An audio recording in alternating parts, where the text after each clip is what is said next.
And so I'm going to go ahead and introduce them while we're kind of doing the setup for the sake of time. And I'm not reading their full bios, I'm just excerpting. So if you want the full bios, you'll have to look it up in your program. So Shari Hirsch is a community artist and organizer, a senior project manager and founder of the Restored Spaces Initiative at Mural Arts Philadelphia. Shari researches and develops innovative projects in the public sphere. Her work addresses the question, how can we reknit social fabric through reshaping our communities, our environment, and ourselves? Mateo Fernández Mural is a Spanish architect from Universidad Politécnica de Madrid with a master's degree in advanced architectural projects from Escuela Técnica Superior de Arquitectura de Madrid, and a master's degree in design and urban ecologies from the New School for Social Research at Parsons School of Design. He is currently collaborating with Mural Arts Philadelphia on a participatory design process for Southwark School and working with indigenous communities in Quito, Ecuador to develop self-governance and counter-planning tools for emancipatory and autonomous urban production. That's okay.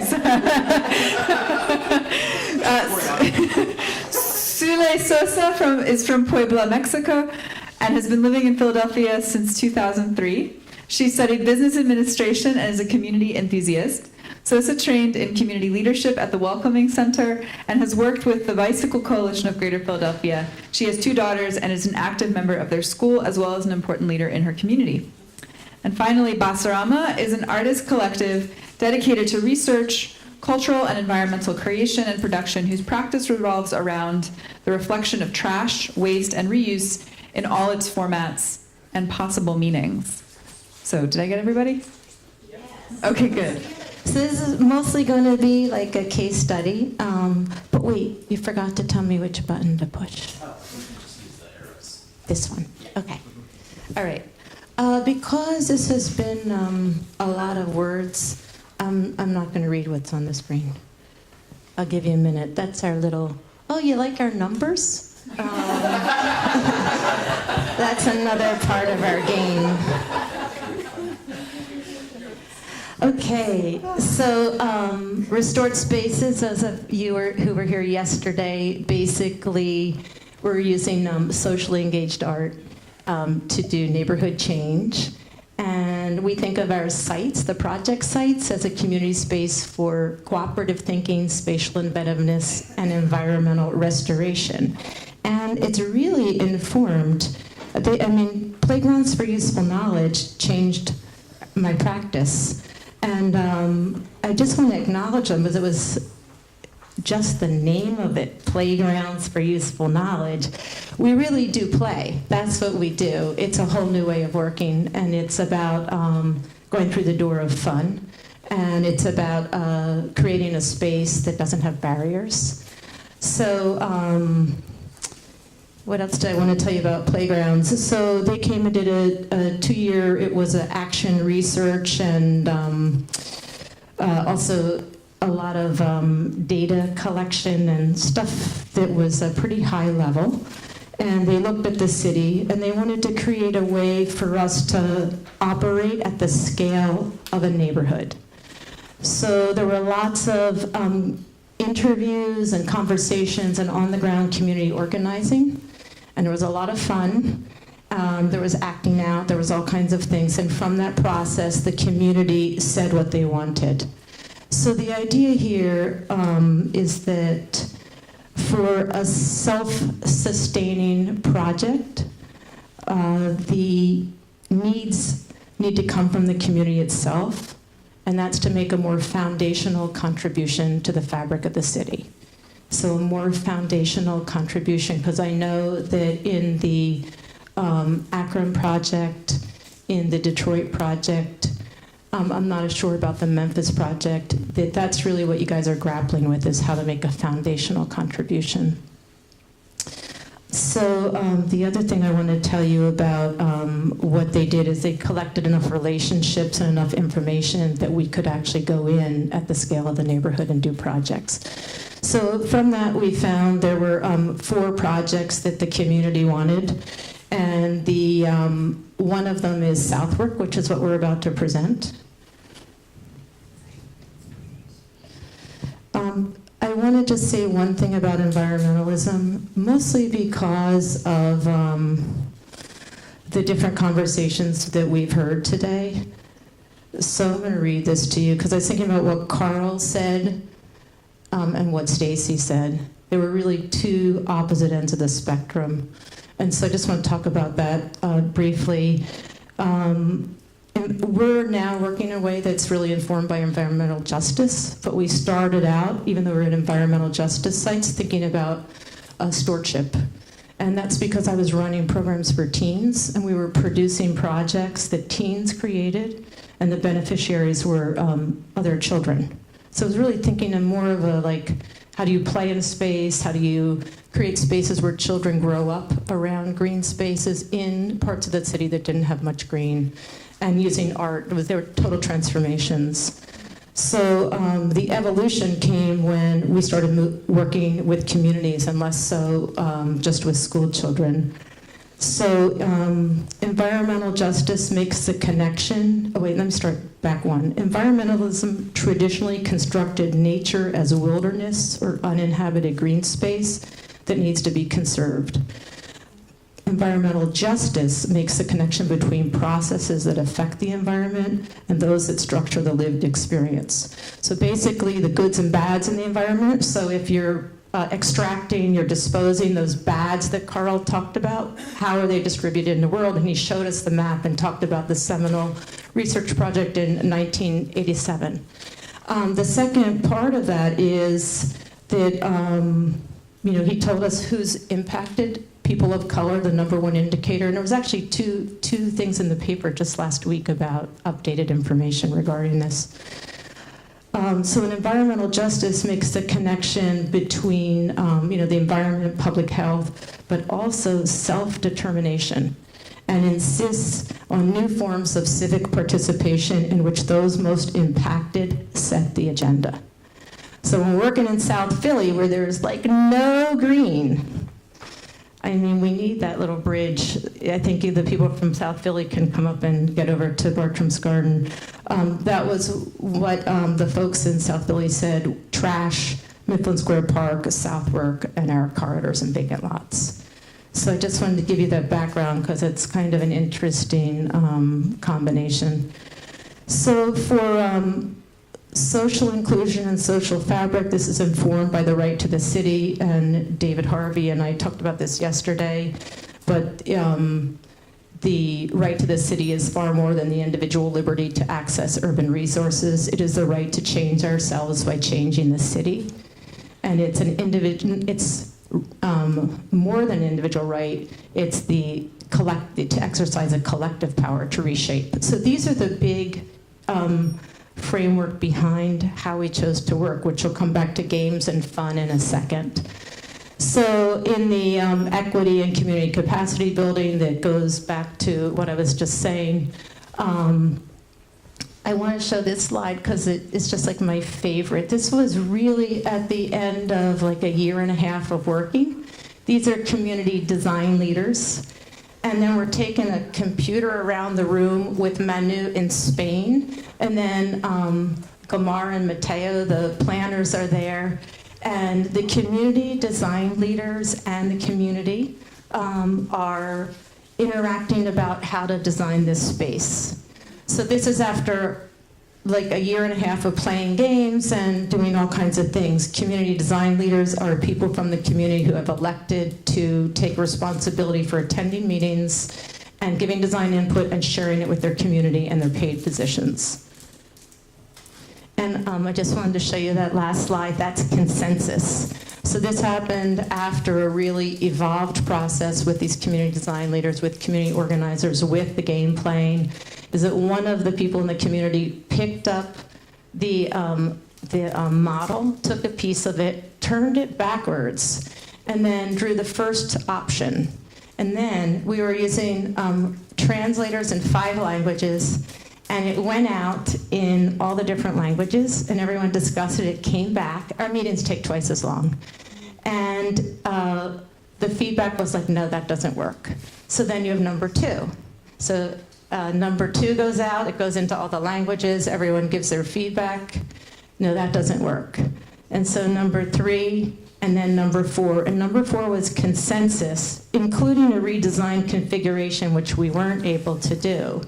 But it required, what happens when you play games and you work with community capacity, like where communities are the leaders, when you create that, and when you create from the very beginning, the community said what they wanted, the community's informing everything, and then the community's making all the decisions, you actually, this is consensus.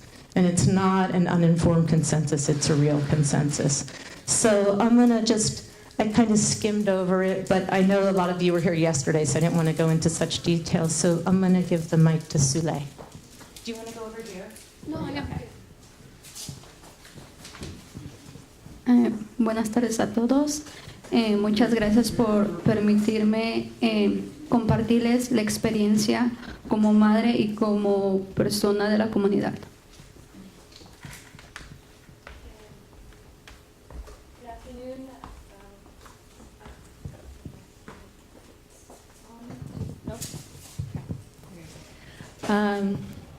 Good afternoon, and welcome. Thank you for allowing me this chance to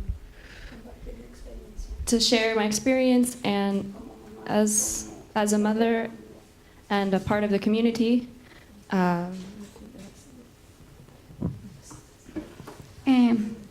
En primer lugar, quiero compartir mi experiencia en este proyecto que fue un proyecto maravilloso. In the first place, I would like to share my experience on this project, which is a marvelous project. Este proyecto, I am trying English, okay? If you understand me, okay? Okay, this project for me is very beautiful because Miss Chari, when she come to us for the parents and community, she don't come with paper or one design for us. She asks for the community. What do you have in your dream? What do you want for your children? What do you want for your community? What do you want for your family? So I have this point for me is very important because in this project we can talk, we can listen, we can share it, and we can dream. Because we have one game, and this game, Mateo asked to the community, you have this place. Imagine how many animals, any animal can be here. The parents can think maybe elephants, maybe birds, maybe lions, and tigers, and so many animals. It's so funny is like parents we can share it. What do you want for the community? You can see in this picture, example in the first picture say, so mom write, when I go to the kindergarten, I remember there have a small space, a small park would have swim, yes. In the parents think in the future, in the place in Southward, in the front yard, how can use for the future, okay? So, you understand me? Yeah. Thank you. Okay, and in the other, I want to share is in this project, I can share it with 10 leaders community with the 10 countries, okay? It's USA, Puerto Rico, Mexico, Guatemala, Myanmar, Russia, Indonesia, Spain, Lebanon, and China. You can imagine we can share different cultures, different religions, different food, but we can share it every day, in the morning, in the afternoon, okay? Oh my, I have very nervous. Okay, for this project for art is the respect is very important because we respect like the religion because when there's some parents most cooking but some people don't eat pork, so we respect, so we cooking different like chicken like soup, but we respect the religion. I don't know how to say patience the second, but thank you Manu, because you teach to the community how work together. Thank you so much. Thank you. And for me, the very important is the love, because everything you do with love, everything is like shine, like because after that you can see the picture how is before the front yard, now how is the front yard. And the other is the project is with no barriers. You maybe do you ask why? You know, because I say is we working with 10 different countries. So, and this person we have person is don't have one status legal, you know. So one person is come to me. She say, Suley, thank you. I am say why? She said, thank you because in this project we don't have barriers, because nobody asks, oh, do you have papers? Do you have social? So the miss, she said, thank you. So I am saying, no, me is Shari, because she bring the project for the Salvador school. In the other is It's for because in this project everybody is the same. Everybody, we don't see, oh, because you are in the other country, because you speak the other language. No, everybody is the same. Everybody cooking. Everybody wash the dishes when you have take the lunch, because this project is not like work. It's like family. Everybody work with love, with family, because every day and Thursday in the morning is the ¿cómo se dice? The inauguration. So, the opening. Okay. So in the afternoon, one mom she texted me. She said, Suley, I am very sad.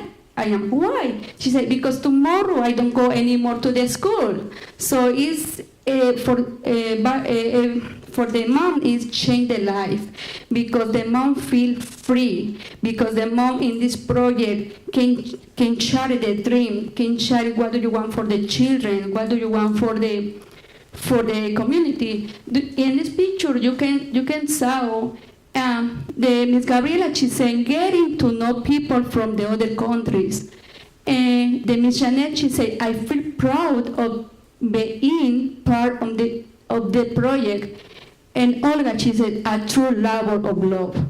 Elena, she said, doing something for the school in the community. Miss Elizabeth doing something for the daughter school. So everybody feel very happy for this project.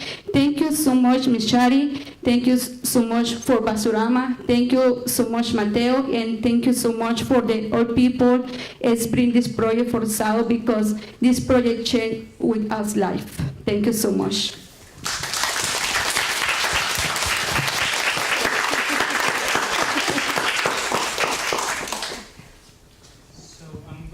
I'm gonna go back in time for a minute, and I'm gonna more or less explain the phases that we went through, how we organized this participatory process to involve the community, to involve the kids, to involve the parents and the people from around the neighborhood around Salvador School. So we divided more or less in 5 parts. Like we had like icebreaker activities, like a board game, which was the main activity, plus a survey, a past, present, future, which was like thinking about an alternative alternative futures. We had a community mapping exercise, and then like a charade with the kids in the school. But first of all, while leaving this on the background, this first icebreaker activity, I would like to explain why game playing. There are international initiatives studying already the relation between games and urban issues such as social cohesion, complex problems resolution, or sustainable development. And even if most of these initiatives has been developed from civil society, we think there is a great potential to integrate gameplay in the construction of the city. So to involve kids, youth and their parents in urban planning is even a practice defined as necessary in German law, for instance. So gameplay is therefore understood as a playful and pedagogical activity, that's how we understand it, whose purpose is to foster citizen participation and create awareness among neighbors on urban, environmental, social regeneration, among other problems. So incorporating this playful dimension in urban discussions allows stakeholders with different interests, such as public workers, business owners, activists, neighbors, to sit on the same table to discuss better solutions for their environment. So, using a physical model, for instance, like this one, there's this board game on the like in the lobby, I think, Shari? So you can all see it later if you want. Using a physical model of the neighborhood or of the software school itself constitutes a great instrument to trigger debate among the different stakeholders and actors who are invited to the creation of collective, who are invited to participate, and play the game. So these will lead to the creation of collective awareness of common concerns, uneasiness, feelings, but also, as Sulai was saying, desires, dreams, and expectations. So these are some. Something about it? Sure. The other one. Sure. So the site is the entire city block that the school is on. So we started with the plan for the whole space, and then what Sulai was talking about was a particular project within the space. So I just want to give you that orientation. Yeah, this was like a mixture, like a board game, like a Cards Against Humanity version, and like a Monopoly. So it was like a mixture of all these games. But I mean, it was really useful to make specific decisions on, on the school itself. But it can be used to make decisions as well on future urban changes that that are like affecting the city. This is the survey that came out of the game.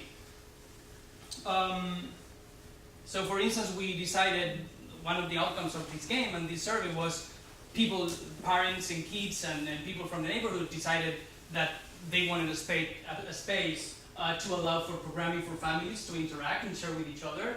They wanted a space that allowed for opportunities to contribute to school and community, that allowed for keeping and practicing culture, and that allows for promoting inclusivity and collectivity instead of bullying or competition, that allowed for teachers and community to explore their own interests and introduce students to new concepts and skills, and to allow for youth to explore and discover independently or in groups. That's something that came out of people themselves. I mean, it's not something that we imposed or we came with those ideas beforehand. This is other activity that we made to make parents and kids and youth to think about like alternative futures. Again, I think this was like a scale exercise because we went from the big scheme to a nitty-gritty. We created as well this community mappings exercise. What in all of these activities and dynamics, what we wanted, it was giving this first step towards the creation of citizen engagement by making people get together and organize at a very, very, very local level. In this mapping exercise, we got neighbors to meet each other, to discover each other's skills and treasures, that's the way we called it, to learn for future aspirations and share skills and exchange knowledges. And then the most, the closest, or at least the smallest, the nitty-gritty of the project was we achieved that through this charrette with the kids, thanks to the help of the teachers in the school. And of course, we get to the point of like, we want some asphalt here, we want some like a rain garden over there, we want some benches in in this area of the front yard, and this is final the final result of the garden. But we were not interested in the final result, but I think that's my idea. Our project was centered on the process itself. That was our result, the whole process, and that's being our result, the whole process, and not the final, the final materiality of the space. And so now it's your turn. Hi, good afternoon. My name is Manuel or Manu. I'm member of an architectural and artistic collective that is called Basurama. We are based in Madrid, Spain. Nowadays we are 4 architects and an environmentalist. Environmental is not our work of field, but I normally start doing a question to the people, since Basurama means trust. Let's say that we are architects working with trust, so I love to ask to the people what is trust or what it means to them. And then normally answer more or less the same things about trust is whatever object that I don't need anymore, or because it's broken, because I found another new, whatever. And then I give my answer, and I and my partners will say that trust is a status that we give to the objects when we don't need them anymore. I mean, it's the way we see the objects. Any object in the world makes nothing to become trust. We are humans that decide that something is trust.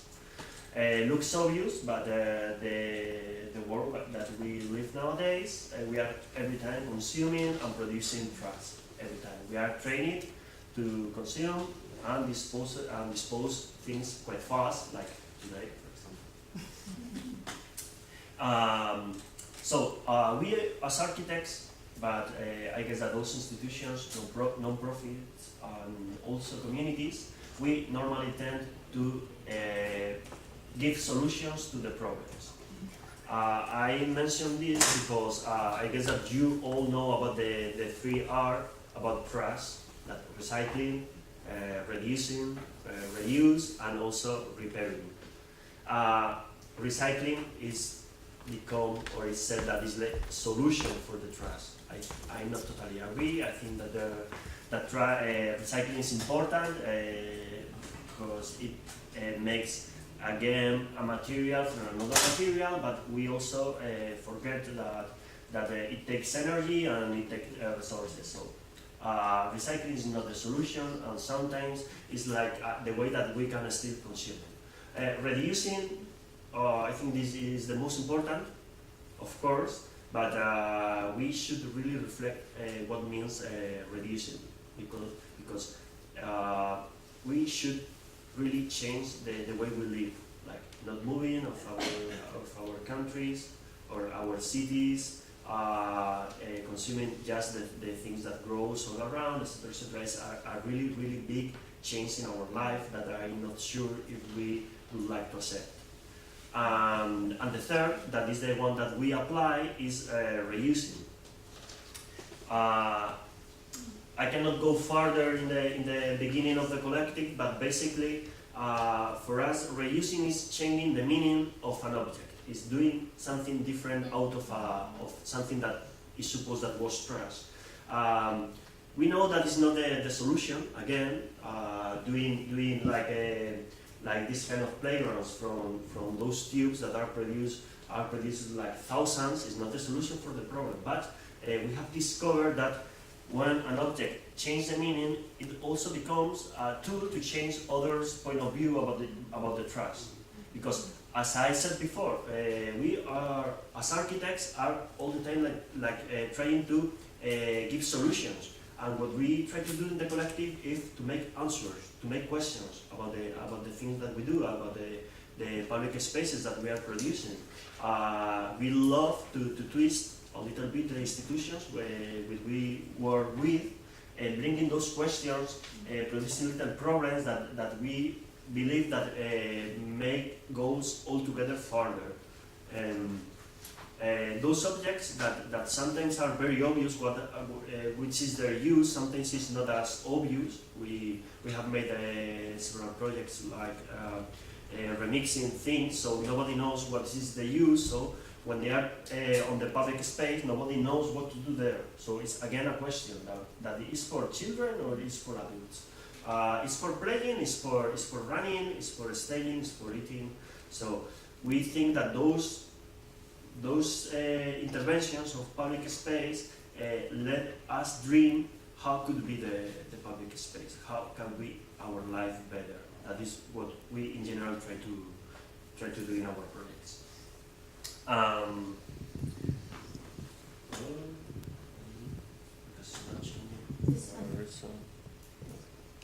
Yeah. Okay. Yeah. So, we were saying. I think that is. I think there's a slide missing. You have to go to the next.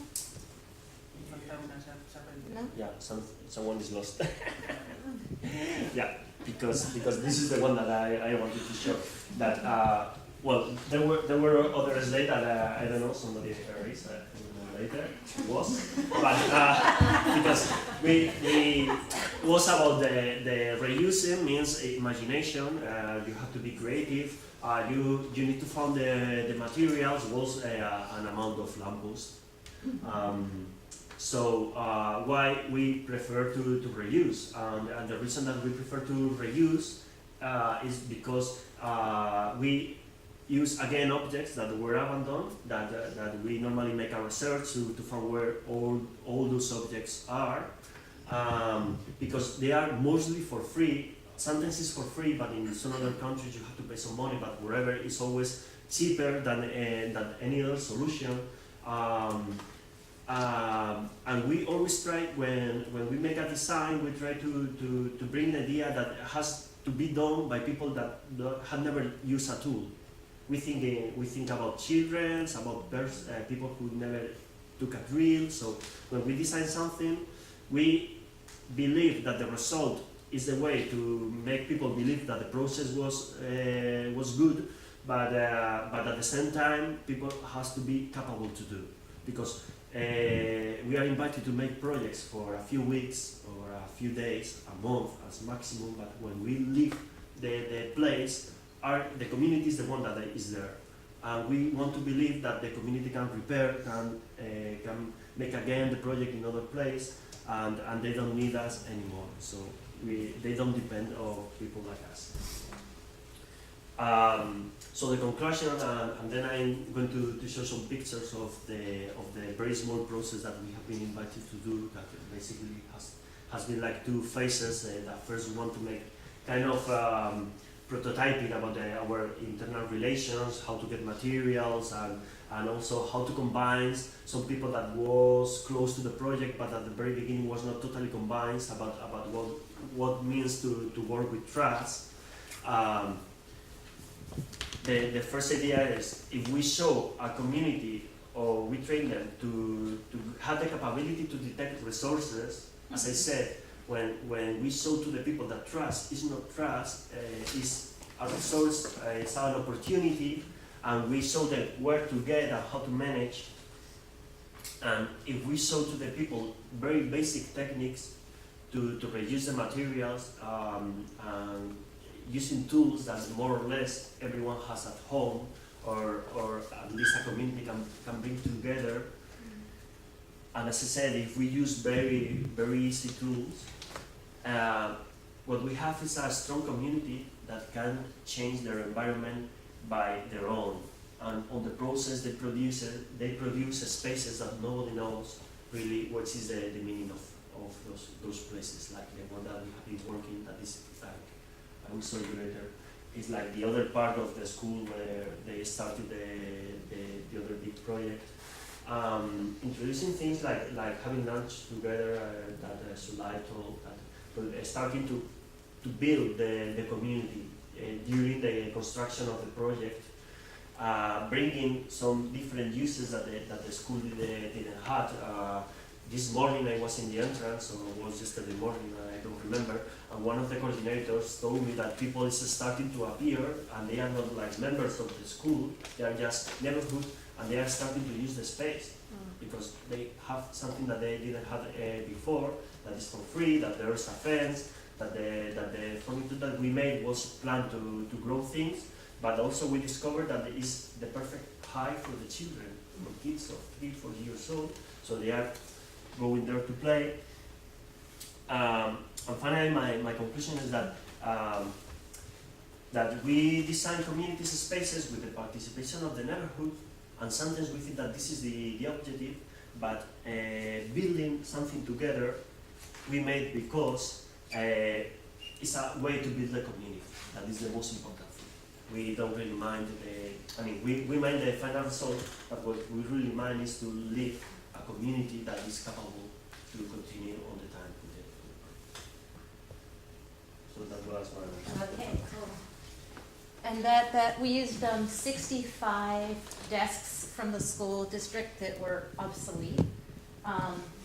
We actually had a beautiful design using lampposts, but it was in Philly. The lampposts are now all fiberglass and aluminum. It was $13,000, so we couldn't do that one. Next time. Okay, so we put together some of our lessons learned. I know we kind of went out of order describing this project, but the community design leaders and community organizers, for me, that was an important lesson that I would encourage everyone to use, because it was a game changer, hiring people from the community to organize each other, to enroll each other, to offer it as an opportunity that anyone could sign up to be a community organizer. So the community organizers, we did in language groups so that they could organize people in their language groups. So we had Esther, who communicated with the Burmese community, Sulai with the Spanish-speaking community, and then we had one person who was an English speaker. So they did all the communication in and out of the community, not us. And we had this opportunity for community design leaders to sign up, and their job was to come to meetings, be experts, and help build. So I would say that was like a great success. And the gameplay, that game that Mateo and Gamar designed, they actually designed 3 games. We played the game like 11 times, and sometimes we'd have 35 people playing, sometimes we'd have 12 people playing, we'd have different language groups around the table, but playing the game, each group would go into consensus, and then there would be a decision made. It just provided so much site-specific data, because they would always locate it in the site. But what it did is it allowed people to get to know each other and actually feel comfortable with their language differences. Because you can actually play a game even with a language difference. You can draw, and you can have teams that are in a language group. So it was really a phenomenal process. And Trash Academy, we use games for everything in Trash Academy. So we took the game. Our games in Trash Academy aren't quite as good as what Gamar and Mateo do, because when they designed it like, that it's going to hit these different things that allow people to share. But I would say gameplay, even when you design your own game, it still really works. It's still great. And then working with a team that is committed to horizontal forms of collaboration, Stacy put it so well about the garret, where the artist goes alone and comes out with the brilliant idea where they translate everyone's everything. You can see in this project that's not how we worked. So we worked by everyone making and designing together. And the murals, which you saw in the background, which right there, James Dunn designed that. Each band in that is designed by a different teenager. So they did all this research, and they're just like the project itself. There's Indonesian kids, Chinese kids, Burmese kids, African American kids. So they did all the research about weaving from different cultural perspectives, because it's something shared. They did all these material studies, and then they designed and painted that mural. So every aspect of this project came from horizontal collaboration. And I think it actually can be, in a project like this, so you really want the community's investment and ownership, because we will eventually be gone, and I think Salai will still be there, and it's going to be her project to care about. I think it's very hard to have that kind of shared ownership when you have a hierarchical approach. And I also think that's what a foundational improvement in a community is. I think it has to come from the community and ideally be produced. And so I know not every project can be like that, but I think in neighborhoods like this, which are so, there's so many issues and so many pressures, and the forces of capitalism just keep going. I think that horizontal form of collaboration is extraordinary, and I think practitioners like Gamar Mateo and Manu, Monica and Basarama, like they made it possible. And I would say that Salai and the community made it possible because they knew that it's like when we wanted someone to speak for the dedication, I go to Salai, she asks everyone, and then it's decided who's going to speak. So we went to a radio station one day, a different community member spoke. So the community really knows the values of reinforcing each other and sharing ownership, and it's very extraordinary. So I just encourage everyone to think horizontally. So I don't know who these are. Oh yeah, no, I'm gonna just like conclude like saying something that, I mean, nothing new that we haven't said already, but it's something that Stephanie said like very clearly before, like when, you know, every space has this social and material dimension, and normally the social is totally neglected or taken for granted, and you know, the material aspect of that space is like the one like leading the conversation. And every project or every urban intervention starts with a render, because that's, you know, with fake people like walking around, and I'm like, you know, like fed up of those renders as an architect. I've been like doing those renders as an architect. So I think that the social aspect, again, we tried in this project, we tried to invert that logic. And the other lesson learned through this project and through similar projects to these ones, it's again to inverse my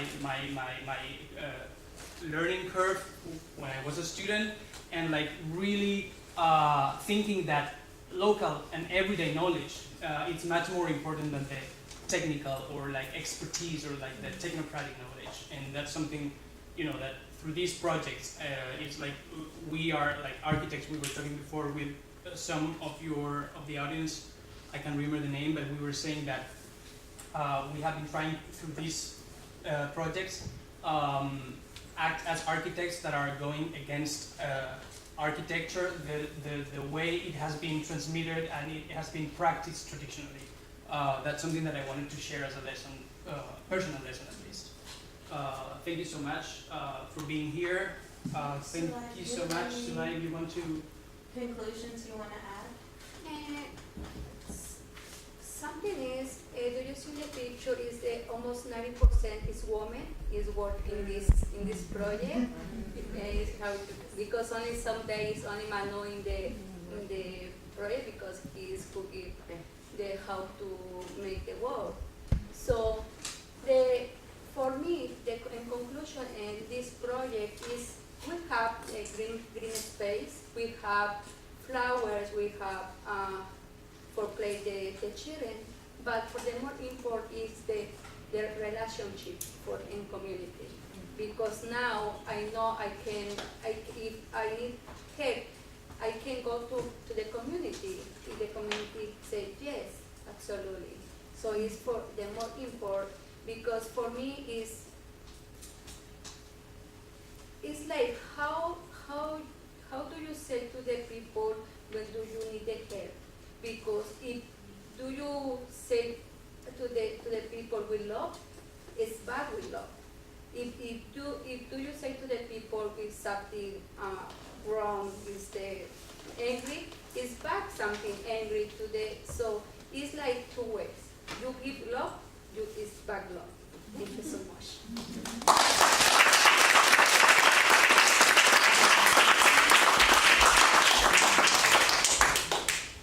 think we have time for one or two questions. Anybody have any questions, any of the folks here?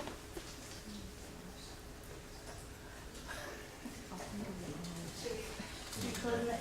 Okay, so I'm gonna just say a few closing words and thank yous. So I'm Netanel Forte. I'm director of the Mural Arts Institute, a new initiative at Mural Arts focused on knowledge sharing, field building in socially engaged, community engaged, collaborative public art making. I really hope that today was an opportunity that people really were able to sort of experience this, I don't know, maybe similar to what I was experiencing, this sort of, this revealing, this unfolding, this taking apart of these underlying structures and systems, these frameworks, when it frames the way that we experience our spaces, our relationships, the way we build them, whether we know it or not.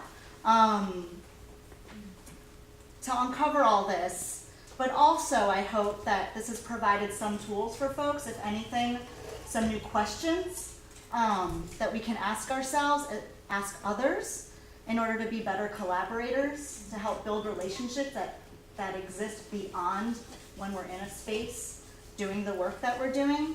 I think if we're all here, it's because we really care and we love this work, and how important that is, I think, in this last conversation was really key. I think it was great to conclude the day today. I want to do a lot of shout outs to thank a lot of people who made the day possible. First of all, Drexel University, the Lindy Institute, a lot of folks there. I want to really give them a round of applause. Ryan, Danielle, who's out there making sure everything's ready for us. I'm going to list a bunch of names also, people who have helped out for today, as well as yesterday. We have a bunch of visitors here as part of the Mural Arts Institute, and we were able to spend some time and build their toolkit as well yesterday, and so there have been a lot of people involved in this. Ashlyn Pentecost Barron, Allison Gibson, Andrew Zitzer, Caitlin Butler, Club Quarters Hotel has helped us lodge all of our friends here from out of town. Again, Danielle Swan from Drexel here, Dean Allen Savinson, Paris Steinberg, Jane Golden. Thank you for making this all possible. Julie Goodman, Katrina Johnston Zimmerman, Ryan, again, thank you, Ryan J. Diebold, Sarah Jane McCormack, Shari Hirsch. Shari, thank you for helping us think through a lot of this. Todd Bressie as well, and Vivian Bermudez. So also, just like to say that the Mural Arts Institute, we aim to have an ongoing series of, continuing series of conversations and questioning like this, and it's something we've already been doing for some time. It's called Mural Lab. There will be many more conversations to come. There will be another symposium such as this in a year from now as part of the Art and Environment Capacity Building Initiative that is part of this Mural Arts Institute. The Institute is made possible by the JPB Foundation and the Kresge Foundation. I'd like to also shout out here, today's event is part of Mural Arts Month, which is sponsored by PICO. Mural Arts Month is our month-long celebration of public art in Philadelphia. There's a huge calendar and fantastic list of events, dedications, conversations. You can get more info about that out front.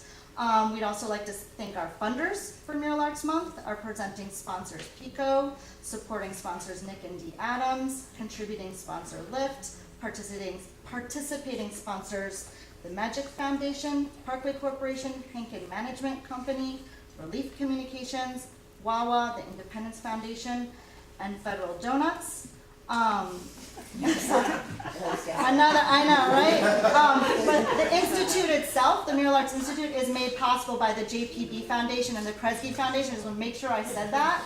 And then, sorry, and if anyone wants to sign up for a Mural Lab, upcoming events. There is still a clipboard out front. You can give us your info and we'll keep you on our mailing list for more conversations and opportunities to discuss. Thanks.